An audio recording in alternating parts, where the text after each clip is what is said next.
President Trump is warning Iran that every United States soldier death will be avenged as he weighs the next steps following a 10th consecutive night of strikes against Iran military sites. And here chronicling it all and getting inside is Trey Yingst. He is over in Tel Aviv. Trey.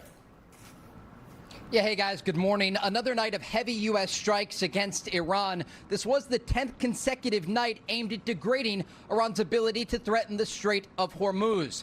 U.S. Central Command posted overnight about those strikes and their operations in the region, saying since early May, CENTCOM forces have helped facilitate the transit of approximately 900 commercial vessels and 450 million barrels of crude oil. They went on to say American forces remain postured and prepared to hold Iran accountable for unwarranted aggression towards civilian mariners seeking to freely and openly transit the strait. Early this morning, Iran attacked another tanker off the coast of Oman, forcing the crew to evacuate the vessel, according to maritime tracking groups. This does come after President Trump issued a new warning to the regime about killing American forces in the Middle East. The commander-in-chief said every time Iran kills an American soldier, they will pay for that killing many times over. Iran's foreign ministry spokesperson was asked this week about the possibility of U.S. forces entering Iran. This was his response. They will face the consequences. I believe there are people in those very areas, and they are not few in number, who are counting the moments until they can welcome them. The comments do come as the Wall Street Journal reports that Iran moved nuclear centrifuges into Pickaxe Mountain, an underground facility next to the Natanz nuclear site. The report, based on Israeli intelligence, is the latest to focus on the site. President Trump indicated last week he is considering new strikes against this facility. We're also tracking developments with the Houthis in Yemen, one of Iran's largest proxies in the region. The Houthis say they are implementing a naval blockade against Saudi Arabia, just another leg of this expanding conflict. Guys? And Trey, that would be pretty devastating because Saudi Arabia has rerouted their oil, 8 million barrels a day, through the Red Sea. So if you stop Saudi Arabia, that would really affect the price of oil and gas. Have they actually done it yet, or they just say they're going to do it? They say that they're going to do it, and there are initial reports of some incidents off the coast of Yemen.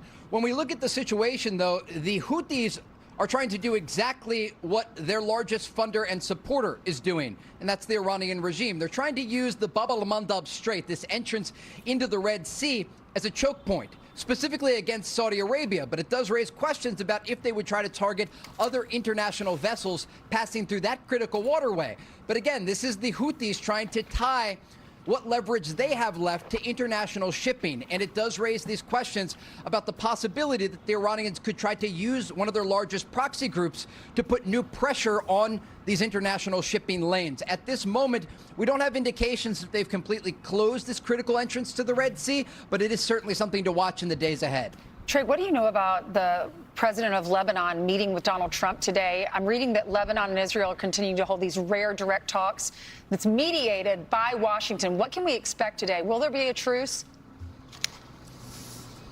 Yeah, Lebanese President Joseph Aoun will be at the White House today meeting with President Trump. And this is quite a historic moment because it's an indication that progress is being made with the Lebanese government as it relates to broader goals that both the Israelis and the Americans have. The first goal is to normalize ties between Lebanon and Israel, and the second to disarm Hezbollah, Iran's largest proxy in the region. And what the Trump administration has been able to do here with the help of the president and the Secretary of State, Marco Rubio, is create this parallel diplomatic track. And actually, this week, they're going to be implementing these pilot zones in southern Lebanon, where the Israeli army is going to pull out of areas of southern Lebanon, and the Lebanese army is going to enter those areas and ensure that Hezbollah is not able to rebuild or reconstitute in these different towns in the southern part of the country.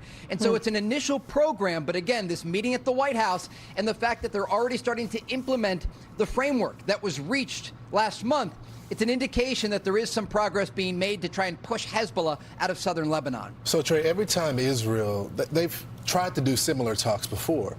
And every time the talks begin, Hezbollah fires some off at Israel, and then Israel has to respond.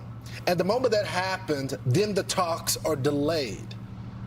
Is there any way, or are they talking about ways to counteract that?